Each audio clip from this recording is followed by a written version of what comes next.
నీకు అవకాశం ఇస్తున్నాను, నీకు తరుణాలు ఇస్తున్నాను, నీకు సమయం ఇస్తున్నాను, నీకు ఎంతో ప్లాట్ఫామ్ ఇచ్చాను, లేకపోతే ఎన్నో అవకాశాలు ఇచ్చాడు. మిమ్మల్ని దేవుడు ఎక్కడో పెట్టాడేమో, ధనం ఇచ్చాడేమో, ఉద్యోగం ఇచ్చాడేమో, చదువు ఇచ్చాడేమో, తలాంతులు ఇచ్చాడేమో, ఎన్ని ఇచ్చాడు. God is asking, where is your fruit?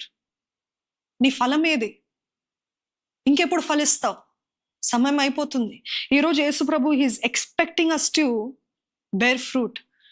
Yohanu సువార్త 15వ అధ్యాయము 8వ వచనము, మీరు బహుగా ఫలించుట వలన నా తండ్రి మహిమపరచబడును, ఇందువలన మీరు నా శిష్యులను అని పిలువబడతారు. ఎలాగా ఫలించాలంట? ఏదో ఒక పని చేసి, నేను ఒక్కరికి సువార్త చెప్పానండి, అయిపోయిందండి నా పని, నేను ఒక పని చేస్తాను దేవుని కోసం, ఇది ఇంకా నా బాధ్యత అయిపోయిందండి.